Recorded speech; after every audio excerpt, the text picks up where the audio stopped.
The rise of Naoya Inoue was never meant to be confined within the borders of Japan. For years, he built a reputation as something almost mythical, a fighter whose power defied his size, whose precision turned elite opponents into cautionary tales, and whose presence in the ring carried an aura that few could ignore. But reputation, no matter how terrifying, always faces its ultimate test when it crosses into unfamiliar territory. And when Inoue stepped onto foreign soil, into hostile arenas filled with doubt and skepticism, he didn't just prove himself, he rewrote expectations in real time. By 2019, Inoue had already begun to outgrow the label of a rising star. He was becoming a force, a name whispered with both admiration and fear.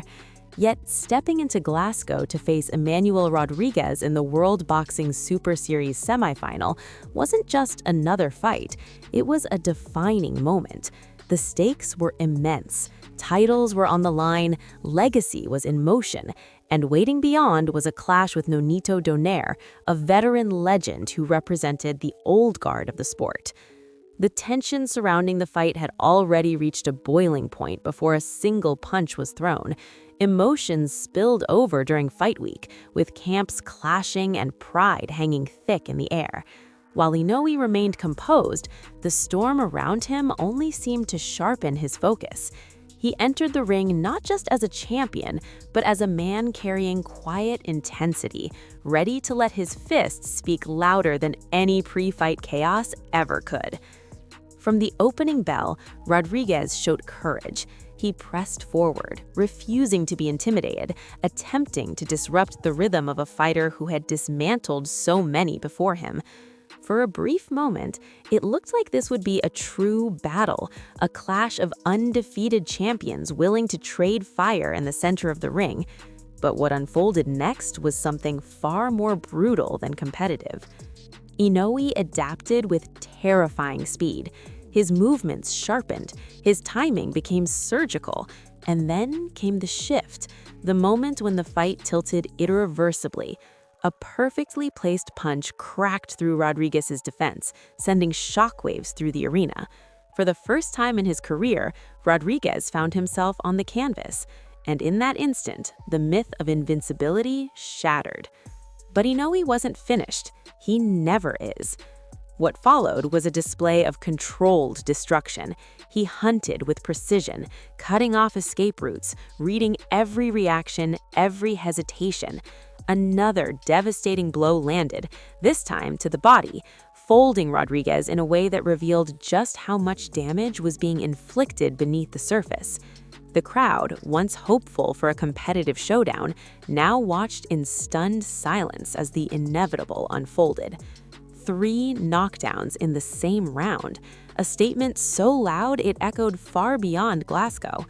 Inoue didn't just win, he dismantled an undefeated champion and did it in a way that left no doubt, no controversy, no questions unanswered. Years later, the narrative had shifted. Inoue was no longer proving himself, he was defending his throne. But even kings face challengers, and when Paul Butler stepped forward in 2022, the stage was set for history. This time, the battleground was Tokyo, deep within Inoue's domain, where the energy of the crowd surged like a tidal wave behind him. The stakes were even greater now, undisputed status, all 4 belts, a place in history that had remained untouched for decades. Butler entered the fight with confidence, his camp pointing out perceived flaws, believing there were gaps in Inoue's armor waiting to be exploited. Yet belief and reality are often separated by a brutal truth, and that truth began to reveal itself the moment the fight started. From the opening rounds, it became clear that Butler's strategy was survival. He moved cautiously, guarded tightly, trying to avoid the storm he knew was coming. But Inoue is not a fighter you can simply evade. He studies, he adapts, and most importantly, he breaks opponents down piece by piece. Every step Inoue took had purpose. He cut off the ring with subtle precision, forcing Butler into corners, limiting his options, tightening the space until there was nowhere left to run. Then came the body shots, vicious, calculated, and relentless. Every punch landed not just with force, but with intent, draining energy, breaking resistance, and slowly eroding the will to fight. Round after round, the pattern remained the same. Butler defended bravely, but offered little in return. And as the fight progressed, the gap between them became impossible to ignore. This wasn't a contest, it was a demonstration. Inoue's frustration even began to show. He wanted more, he demanded engagement, but when it didn't come, he simply adjusted again, increasing the pressure, raising the tempo, and preparing for the moment he would end it on his terms. That moment arrived in the 11th round. A sudden surge, a shift in speed, a combination unleashed with devastating effect.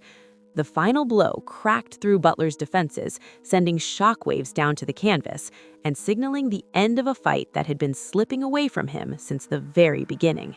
The arena erupted, not just in celebration, but in recognition of what had just been achieved. Undefeated champion. 4 belts, 1 fighter, total domination. Inoue didn't just win, he made history, becoming the first Asian boxer to hold all 4 major titles simultaneously in any division, and he did it in a way that left no doubt, no controversy, no questions unanswered. Across 2 fights, on 2 different stages, against 2 very different opponents, the same story unfolded. Whether in hostile territory or at home, whether facing aggression or caution, Inoue remained unchanged, relentless, precise, unstoppable. The world had once wondered what would happen when he stepped outside Japan. Now there was nothing left to wonder. The monster wasn't defined by location, opponent, or circumstance. He was defined by what he did every time the bell rang. And what he did was dominate. As his legacy continues to grow, one question lingers in the minds of fans everywhere. Who can possibly challenge a fighter like this? Who has the skill, the courage, and the resilience to stand in front of Naoya Inoue and not just survive, but truly compete? Let me know what you think. Which fighter has the best chance of testing Inoue at this level? And if you enjoyed this breakdown, make sure to like, subscribe, and stay tuned for more deep dives into boxing's most dominant forces.